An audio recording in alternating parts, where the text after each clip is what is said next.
Here. Reichert. Here. Jensen. Here. Chemnitz. Here. Carlson. Okay, up next, Pledge of Allegiance. I'll ask Brent to lead us. I pledge allegiance to the flag of the United States of America and to the republic for which it stands, one nation, under God, indivisible, with liberty and justice for all.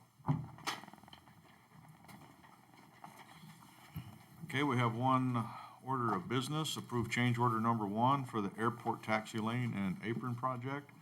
And I believe Heather or engineer, if you, I'll give it to Jake. okay. Good evening, I'm Jake Browniga with KLJ Engineering, the client manager for the Mobridge Airport and helping out on this project. So what we have in front of us here is the first change order. The original plan for the apron area was to mill and overlay it with a 2-inch mill, which would have left 2 inches remaining to support construction traffic and paving back over. Those original depths were actually, there were some soil borings done, and they had measured anywhere from 4 to 3.5. So pretty consistent with what we had on our design. When we got out there, we started taking out some of the tie downs, which showed some depths in different areas than the soil borings were. And a lot of those depths are coming back at only about 2.5 inches, as you can see on the back page. And I believe this apron was paved at the same time as the taxi lanes, and there was some variable depth found in that. That was a full reconstruct because it was really falling apart. So basically what the scenario is, if we would just continue on with the plan of milling 2 inches, we would only have maybe an inch, half an inch left. And when we started bringing on the trucks to take away the millings or pave asphalt, the whole bottom lift of the remaining asphalt would just fall apart, and we'd be in pretty rough shape. We'd be looking at trying to repave 2 full lifts of asphalt probably in a lot of areas. So instead, we came up with an alternative plan here quickly. So what we would essentially do is, on the majority of the apron, we would try to do we would do a 1/2-inch mill on the majority of the apron to try to leave 2 inches left approximately. Or that's what we know some of these areas are with the thinner depths. 2 inches typically will support the paving equipment, the milling operations and everything. And then we'd put the new 2-inch overlift on that. Part of that problem is that raises our grade about 1.5 inches. So on all the areas where we tie into existing pavements, which is a large chunk out there, we have to do some kind of a transition. So what we would do in those areas is we would actually take out the full 2.5 inches, regrade the aggregate so that we could put a base lift in, tie into the old existing, and then put a new top lift in so that we would have our full 4 inches, which is the actual design that is required by the FAA for an overlay for your traffic that you have out there. So essentially, the transition area is kind of a big chunk of the overage. I will say that it is pretty intricate work that they're going to be doing. It's a very small area. They're going to be in and out a lot of corners and everything, so it is going to take them a fair amount of time. So they additionally, B&B Contracting requested 5 additional calendar days on top of the 5 that was already allowed for the apron. So that is a little bit of an inconvenience, but I do think it's fair. I think that that's fair to ask for from them because it is a fair amount of extra work compared to just milling and overlaying. That's a pretty simple process compared to what we're asking them to do now. So I guess that is kind of the summary of what would happen. So everything that's laid out in here right now, I know Heather pointed out that this still has a draft on it. So the FAA is having us revise a little bit of language on page 4 on the explanations. So we will get the final draft to the mayor when that language is approved by the FAA. But these costs should be good. So the additional cost would be $58,044.05 on the AIP eligible. So for the AIP eligible, this grant in fiscal year 21 was at 100%. But as of right now, the FAA does not know if any amendments, so anything above and beyond what was already given to the city, if they would be at 100%. They said there's a potential, but they would plan for it to be the regular funding rate. So the regular funding rate would be 90% federal, 6.5 local, and 3.5 state. So that's how that 58,000 would most likely get broken out, with the potential to maybe get 100%, but they said they just really won't know until we get the closeout process and actually request the amendment. The non-AIP increase would be the $3,492,000, and that would be the city share. So there's an area out there that's in front of the existing city-owned hangar door, and the FAA has a AIP handbook where we determine what's eligible and what's not for the federal funding. That portion is considered ineligible, so the cost, any cost for that is completely local. So that would be the total city share on that cost. This is kind of what we've discussed with the FAA. I think the FAA and the state were on a call that we had yesterday. They seem to be on board with the plan. They like the plan. Just kind of as an FYI, you know, this is still a mill and overlay, and we've had a lot of discussions with the FAA and the state before, during the design process, that apron ultimately should really be laid out a little differently.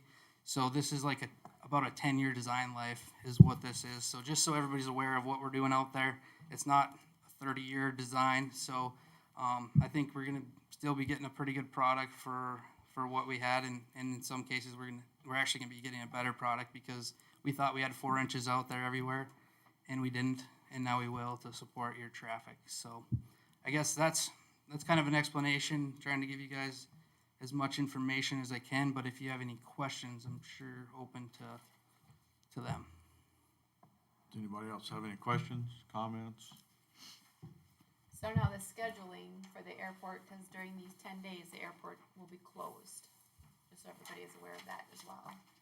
So we're scheduling September 20th, and hopefully back open on October 1st, weather pending. Yep, weather, yeah, obviously weather will play a big part in it, but, you know, if there's good weather, they could get done sooner than the 10 days, and we could get back open, but we'd have to plan for the 10 days. The airport is closed to some extent. We actually did leave the runway open, so if there was a life flight or something that had to come in, we have a plan developed with Heather and the hospital on where that life flight could pull up to and how an ambulance could get in and out of the site while we're doing this apron work. So we do have that in place, just in case something would happen.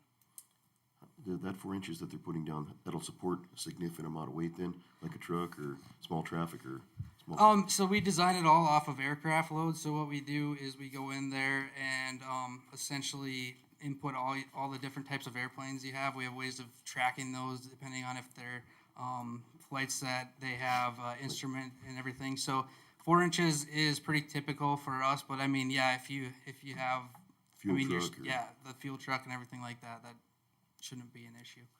I mean, honestly, the biggest concern will just be when we have that construction equipment on that milled surface. That's the point where it's going to be at its weakest, and we're going to plan to have one of our senior guys out here just watching in case anything starts going a little different than planned. So, I mean, there is that possibility. I just want to be open that, you know, it's going to be a pretty thin section that we're putting that mill on, and there could be potential areas that we might have to patch back in or things, and if it's just not holding it, honestly, we'd probably have to make some quick decisions to figure out a plan B. But one of the reasons that we haven't pursued anything more, I know like a question has came up from a couple people, why don't we just, you know, tear out all that asphalt and repave it? I mean, obviously one is cost. You're talking 4 inches versus 2 inches over that whole apron. That adds up fast. But just with the discussions that we've had with the FAA and the state in the past, and I think, Heather, you've been in a little bit with the fuel system when we've talked about potentially finding a better spot for that. The FAA and the state just wouldn't support reconstructing it in the configuration it is. It just really, it's not the most efficient out there for aircraft. There's some conflicting points where technically there's not really enough room for aircraft to get through where there should be. So, you know, right now our focus is being able to make it last for that 10 years, hopefully a little longer. And so we can get the planning project done and try to figure out a long-term plan for that apron that fits the needs of the airport.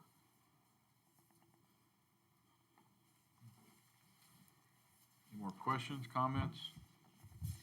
So this 58,000, is that gonna come from our next year's entitlements, or you won't know yet until the So, project's closed? yeah, Yeah, so that's one of the things. So there's pots of money that they can pull from if there's money turned back from other projects. Right. If worst case scenario, if they can't find any other money, it would come from your next year's entitlements. So, Bummer. yeah, it would be a bummer, but they do look for other sources. I mean, that's kind of like they'll tell us, Yeah. be prepared for it to come out of your next year's entitlements because they just don't know if they're gonna have any other pots they'll be able to pull from. But what happens is when these airports go through the closeout process, I mean, there's times when fairly large amounts come back into the system and then they can put those towards amendments, but we just never know what that pot's gonna look like Right. until we turn in the closeout and ask for the money. They can't like reserve it for us ahead of time or anything like that.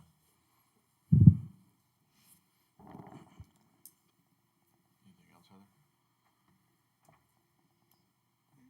don't think so. Anything else from the council?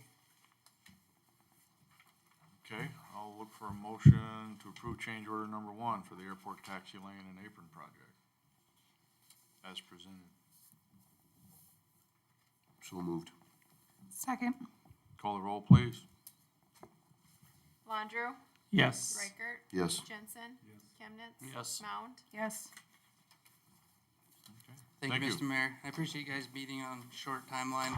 One of those things where the contractors are like, yeah, we gotta keep going, so I do appreciate that. Okay. Thank you. Thank you. Okay, if there's no other business, I'll look for a motion to adjourn. Second. Call the roll, please. Reichert, Yes. Jensen. Yes. Chemnitz. Yes. Carlson is not here. Mound, Yes. Landrieu. Yes. Okay, meeting is adjourned.